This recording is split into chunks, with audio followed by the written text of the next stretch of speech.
I, female 32, have been dating my boyfriend, 36, for 9 months. He has 2 little children who love going out to eat. We go out once a week, and each time he happens to forget his credit card to make a payment. I'd obviously end up paying since we had the kids with us, but honestly, it left me broke this month and the month before. I just received my payment for my second job, part-time. We agreed to go out together with the kids, and I even sent him a text reminding him not to forget his credit card. He laughed it off. We ordered dinner at the restaurant, and he let the kids order lots of new stuff on the menu, which was pricey. Before we started eating, I mentioned his credit card to ensure he didn't forget it. He looked at me shocked, and then started searching his pockets for a while. He then looked at me in a sorry way and said, "Guess I forgot it in the other pair of jeans that I thought I was going to wear," and then asked me to foot the bill just this time. The food was on the table, but I didn't even get a bit. I grabbed my stuff and just got up. He freaked out, asking where I was going. I told him I wouldn't be paying this time again and to enjoy his dinner with the kids. Then I walked out. He called me later and absolutely lost it on me. He said he couldn't believe I'd walk and leave him and the kids in this situation. I said I wouldn't pay for the kids' food every time. It's unfair. He said he forgot. Forgot. He yelled like that. And that I didn't show sympathy for him and the kids, and that he had to cancel and leave with the kids hungry, since he couldn't pay right then and there.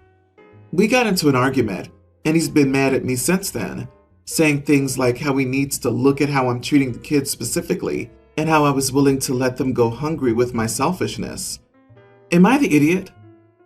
Once is an accident, twice is a coincidence, 3 times makes a pattern, 36 times means you're the idiot, and you need to do a reality check about this relationship.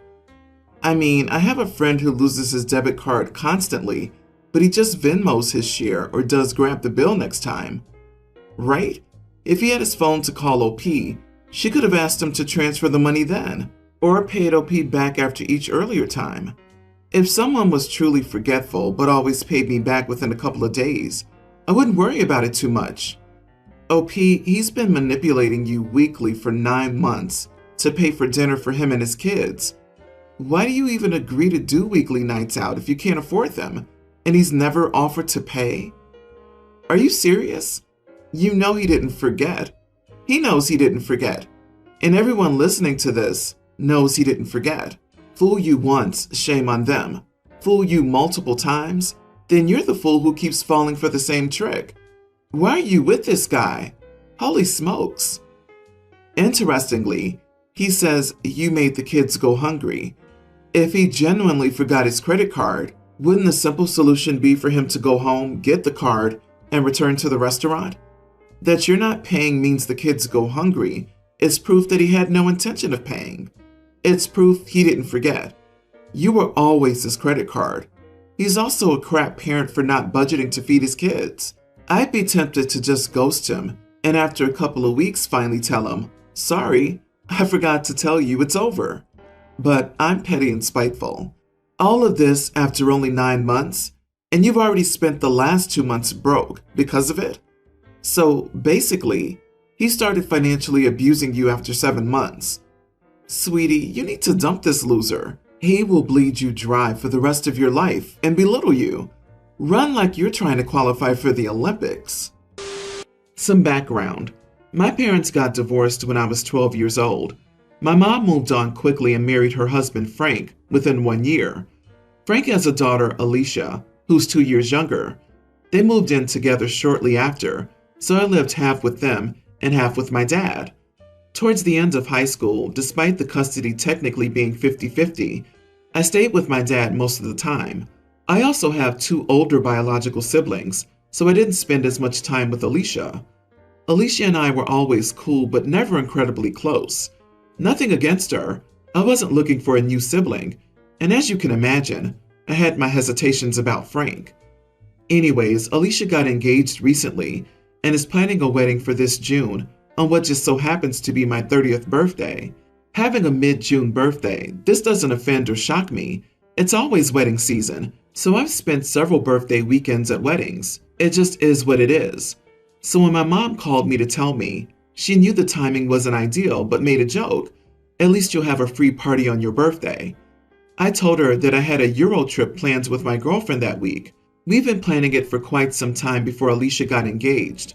My mom and Frank both told me that I needed to reschedule it because a family event comes before a vacation. I responded by saying I wish her the best, but she's not exactly my family, and I'm going to spend my 30th how I want. I will contribute some cash to her honey fund, but that's it. They were both really mad at me, and Alicia reached out to me, apologizing about the date, but it was the only time that they could get the venue they wanted. I told her no sweat, and I hope she had a blast. She then begged me to come, and said I mean a lot to her, as I'm the only step-sibling she had time to bond with, which caught me off guard because I never considered us close. I told her sorry, but my mind was made up. She seemed really sad and eventually hung up. Since then, my mom has been begging me to change my mind, and Frank said that I'm being a huge idiot since he helped raise me, and I should be there for my sister's wedding. I laughed and said I wouldn't call him a father figure, and she's not my sister. That set him off more. Am I the idiot here? Not the idiot.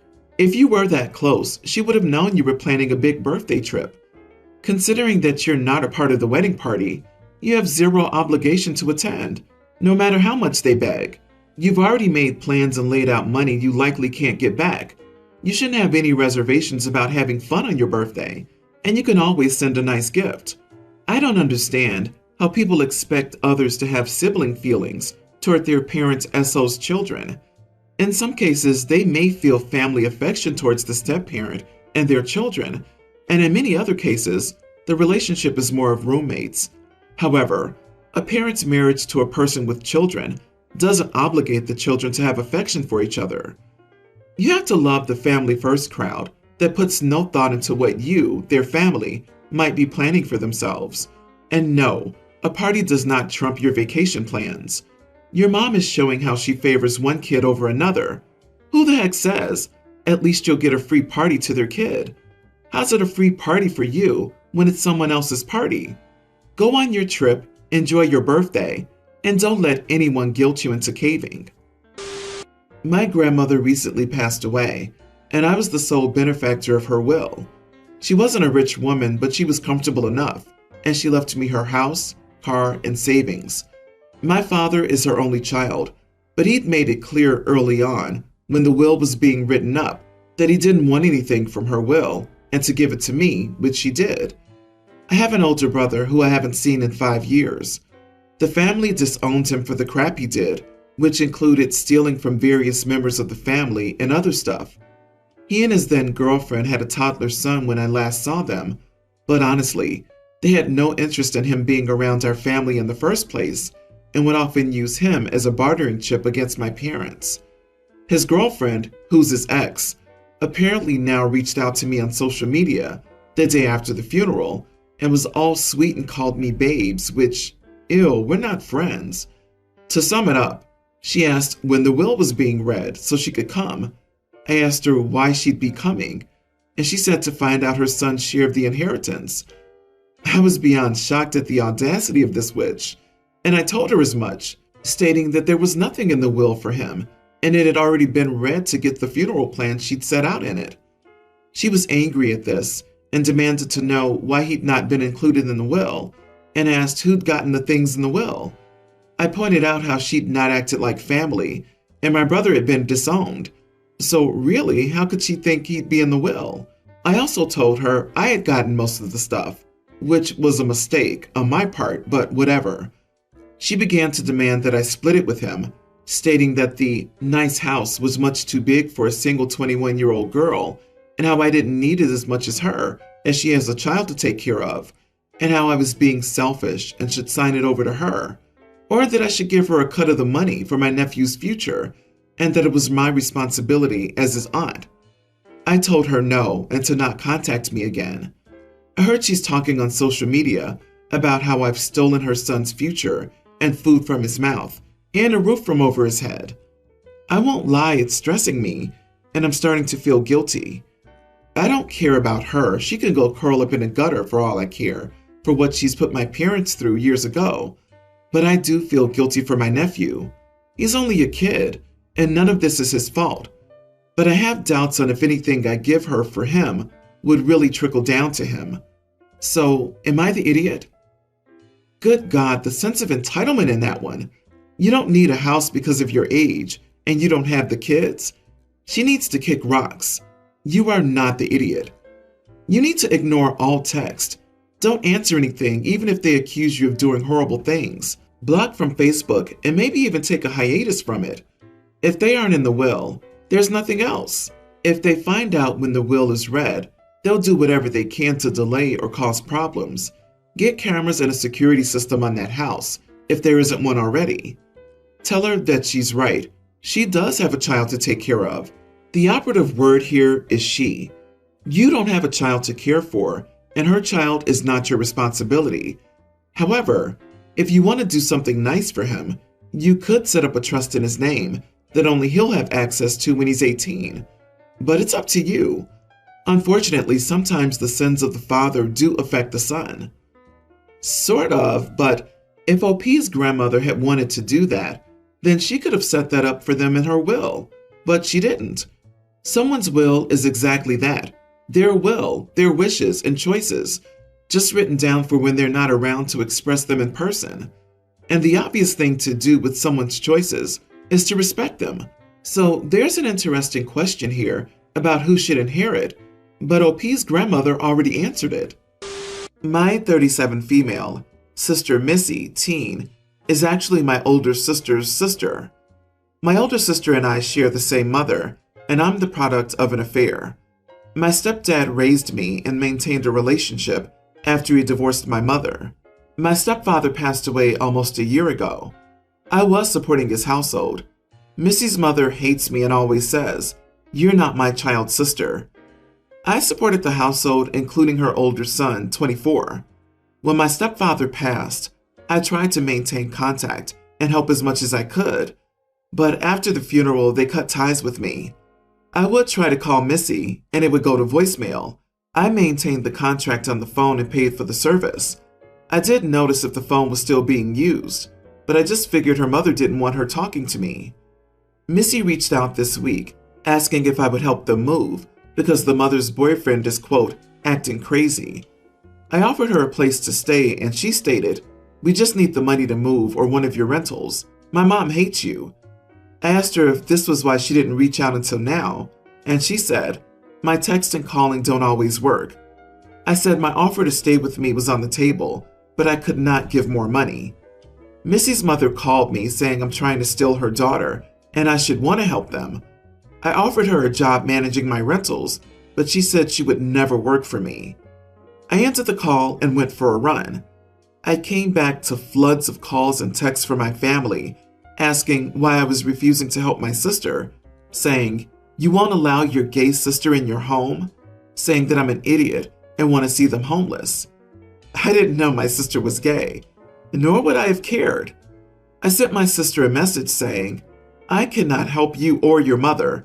I will maintain the phone until you're 18, but you'll either have to pay for it yourself or pay me. No matter what, I love you for who you are, but please never contact me again."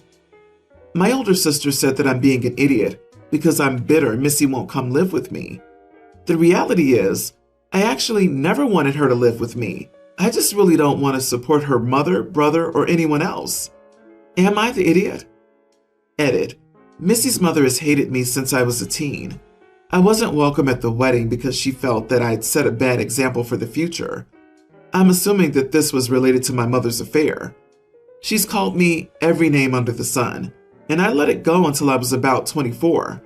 I snapped and said, "I did some unsavory crap, but I've apologized." However, she's maintained that attitude. "You're a witch and I hate you." My biological father wasn't the greatest, but he left me a hefty trust. This provided the house Missy and her family lived in until my father died. Her mother decided to move and asked me to sell the house and give Missy half. The day I said no, contact stopped. My older sister spends a lot of time with Missy, but will not give her a single penny. She will buy her an outfit here or there. I called CPS to do a welfare check, and they said they would investigate. My older sister has doubled down on me being an idiot. I ended the call by asking her to move out of my rental or start paying rent. Not the idiot. You tried to keep contact with them, and they cut you off without reason, and then only contact you now for money. Screw that. I don't see how Missy's mom can say, "You're not my child's sister," and exclude you from the family, but still expect you to give them your hard-earned money? They're in a desperate situation, and instead of immediately taking you up on the job offer and housing, they decide to be choosing beggars? It's their fault, not yours. Tell your older sister and every single family member who calls you to scold you. I offered them a place to stay in my home. They said no. However, I'm so glad you can take them in and give them money. They must be so happy with your offer of help. I'm happy you can help them right now, and I'm sure they'll be even more grateful as they don't hate you. Your mental health will be so much better without them. Time to cut the strings entirely, in my honest opinion. No more money, no more contact. They're takers. You had no obligation to support them at all. Update. You all are right. I've allowed some of the most toxic people into my life. None of these people are my family, including my older sister. I changed my number this morning. Then I spoke with my mother, and I explained to her, if she gives my number to any of them, she will be cut off as well. Thank you all. I am not a big eater. I like going out with friends and enjoying a reasonable meal with a beer or two. My friends go nuts. They order $100 meals and appetizers with different sides. When the bill comes, they always just say to split it evenly, so I end up paying 3 times my meal cost, and they each save a few dollars. We can all afford this. No one's going broke from these meals, but I don't think it's fair. I've mentioned a few times that we should get separate bills, but they never agree. The last time we went out, I was meeting my girlfriend afterward for a movie. She's not the biggest fan of my friends, so she didn't join us, but I knew I had a ride home. I noticed that our restaurant had a really interesting cocktail menu, so as I enjoyed my burger and fries, I enjoyed a few drinks. When the bill came, my total was about $250, which is about $200 more than I usually top out at. We split the bill, but they were all giving me a side eye. One of them texted me and said I was an idiot for padding the bill like that, and if I did it again, he would insist that we have individual bills. I texted everyone and asked if they all felt the same. They did, so I apologized and agreed that when we went out, I'd pay my own bill.